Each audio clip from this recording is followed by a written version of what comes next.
மதுரை சித்திரை திருவிழாவின் சிகர நிகழ்வான தேரோட்டம் கோலாகலமாக தொடக்கம். 4 மாட வீதிகளில் கூடி ஆயிரக்கணக்கான பக்தர்கள் சாமி தரிசனம்.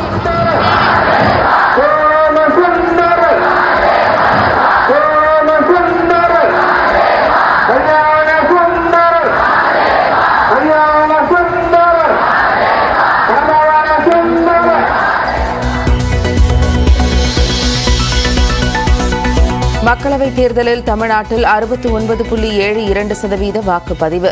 இறுதி தரவுகளை வெளியிட்டது தேர்தல் ஆணையம்.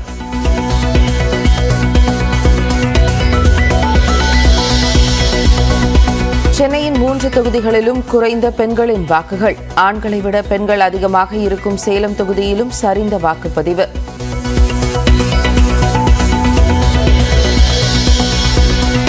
தமிழ்நாட்டின் 28 சட்டப்பேரவை தொகுதிகளில் 60%க்கும் குறைவான வாக்குப்பதிவு. மதுரை, கோவை நகர் பகுதிகளிலும் வாக்குப்பதிவு சரிவு.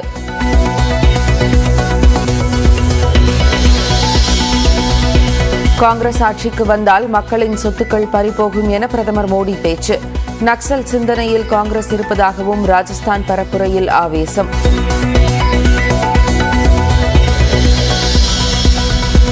சொத்துக்களை பகிர்ந்தளிப்போம் என தேர்தல் அறிக்கையில் எங்கே உள்ளது என காங்கிரஸ் கேள்வி. காங்கிரசுக்கு ஆதரவு பெருகுவதால் பிரதமர் அச்சமடைந்து விட்டதாக கட்சியின் தலைவர் மல்லிகார்ஜுன கார்கே விமர்சனம்.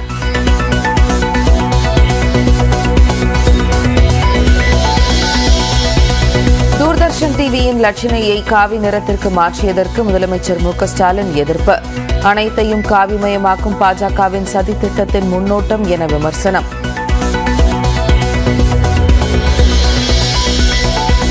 தமிழ்நாட்டில் லாக்அப் மரணங்கள் அதிகரிப்பதாக எதிர்க்கட்சித் தலைவர் எடப்பாடி பழனிசாமி குற்றச்சாட்டு. திருவள்ளூர் மாவட்டம் செவ்வாப்பேட்டையில் விசாரணை கைதி உயிரிழந்த சம்பவத்தை சுட்டிக்காட்டி கண்டனம்.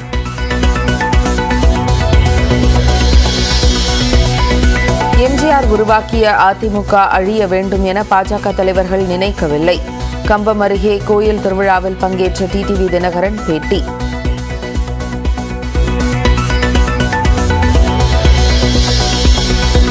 விடுமுறை முடிந்து சென்னை திரும்பும் மக்களால் கடும் போக்குவரத்து நெரிசல். தென் மாவட்டங்களிலிருந்து சென்னை வரும் ரயில்களிலும் அலைமோதிய கூட்டம்.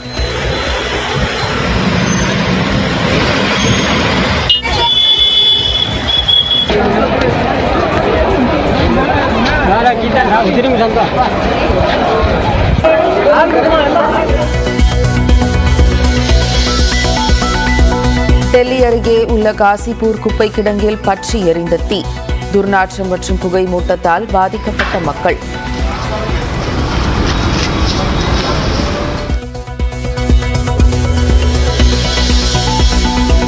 தமிழ்நாட்டில் 13 மாவட்டங்களில் சதமடித்த வெயில். அதிகபட்சமாக ஈரோட்டில் 108 டிகிரி வெயில் கொளுத்தியது.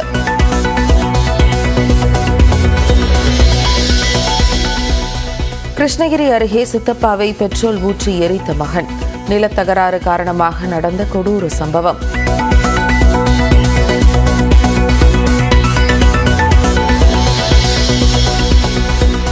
கேரளாவில் வேகமாக பரவும் பறவை காய்ச்சல்.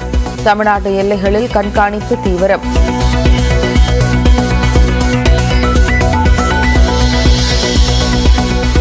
கோடைக்கால விடுமுறையை ஒட்டி கூடுதல் ரயில்களை இயக்க வேண்டும். பயணிகள் எண்ணிக்கை அதிகரித்துள்ளதால் தெற்கு ரயில்வேக்கு ரயில்வே வாரியம் உத்தரவு. பிரதமர் நரேந்திர மோடி பேசியதற்கு எதிர்க்கட்சித் தலைவர்கள் கண்டனம் தெரிவித்துள்ளனர்.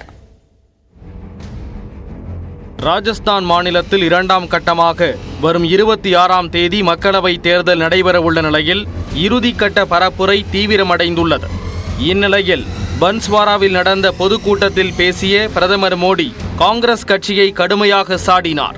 காங்கிரஸ் ஆட்சிக்கு வந்தால் மக்களிடம் உள்ள சொத்துக்கள், தங்கம் குறித்து கணக்கெடுப்பு நடத்தப்படும் என கூறியுள்ளதாக தெரிவித்த பிரதமர் தற்போது காங்கிரஸ் கட்சி நகர நக்சல் சிந்தனையில் இருப்பதாக விமர்சித்தார்.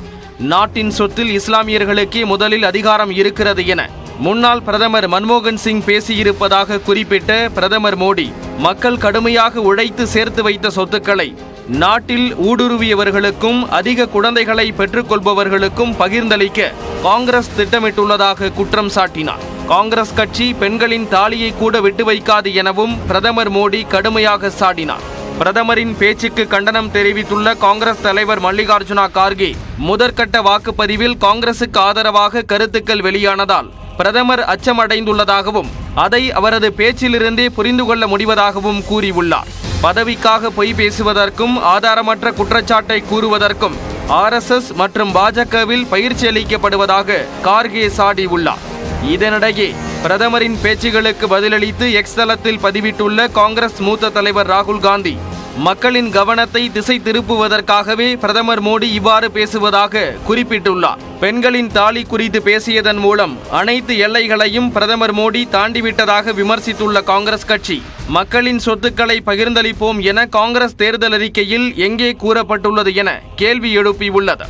கடந்த 2006ஆம் ஆண்டு நடந்த தேசிய வளர்ச்சி கவுன்சில் கூட்டத்தில் பேசிய அப்போதைய பிரதமர் மன்மோகன் சிங், முஸ்லிம்கள், தாழ்த்தப்பட்டோர், OBC பிரிவினர், பெண்கள் உள்ளிட்ட சிறுபான்மையினர் நாட்டின் வளர்ச்சியின் பலன்களை சமமாக பிரித்துக் கொள்ளும் வகையிலேயே திட்டங்கள் வகுக்கப்படும் என்று கூறியதாகவும், ஆனால் பாஜக அதை திரித்து கூறுவதாகவும் காங்கிரஸ் கட்சியின் செய்தி தொடர்பாளர் பவன் கேரா விளக்கமளித்துள்ளார். தமிழ்நாட்டில் மக்களவைத் தேர்தலில் 69.72% வாக்குகள் பதிவாகியுள்ளதாக அறிவிக்கப்பட்டுள்ளது. அதன்படி 28 சட்டப்பேரவை தொகுதிகளில் 60%க்கும் குறைவான வாக்குகளே பதிவாகியிருப்பது தெரியவந்துள்ளது. மக்களவைத் தேர்தலில் பதிவான வாக்குகள் குறித்து இறுதி தரவுகளை தேர்தல் ஆணையம் வெளியிட்டுள்ளது. அதன்படி தமிழ்நாட்டில் உள்ள 39 மக்களவைத் தொகுதிகளில் சராசரியாக 69.72% வாக்குகள் பதிவாகியுள்ளன. அதிகபட்சமாக தருமபுரி தொகுதியில் மட்டும் வாக்குப்பதிவு 80% கடந்துள்ளது. அங்கு 81.2% வாக்குகள் பதிவானதாக தெரிவிக்கப்பட்டுள்ளது. மிக குறைந்த அளவாக 2 மக்களவை தொகுதிகளில் பாதி அளவு மக்கள் வாக்களிக்கவில்லை. அதாவது 55%க்கும் கீழ் வாக்குகள் பதிவாகியுள்ளன. மத்திய சென்னை தொகுதியில் 53.96% வாக்காளர்களும், தென் சென்னை தொகுதியில் 54.17% வாக்காளர்களும் மட்டுமே ஜனநாயக கடமையாற்றியுள்ளனர். இதேபோன்று 14 மக்களவை தொகுதிகளில் 60 முதல் 69% அளவுக்கு வாக்குப்பதிவு நடைபெற்றுள்ளது. 22 மக்களவை தொகுதிகளில் 70 முதல் 79% வரை வாக்குகள் பதிவாகியுள்ளன.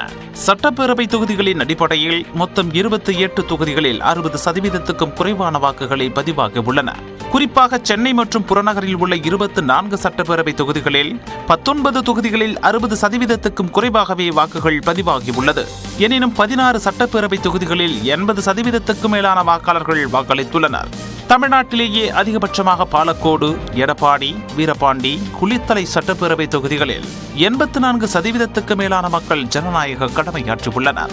மிக குறைந்தபட்சமாக 1000 விளக்கு சட்டப்பேரவை தொகுதியில் 52.16% வாக்குகளும், மயிலாப்பூர் தொகுதியில் 52.65% வாக்குகளும் பதிவாகியுள்ளன. இது தவிர துறைமுகம், சைதாப்பேட்டை, தியாகராய நகர், வில்லிவாக்கம், அண்ணா நகர், விருகம்பாக்கம், சேப்பாக்கம், திருவள்ளி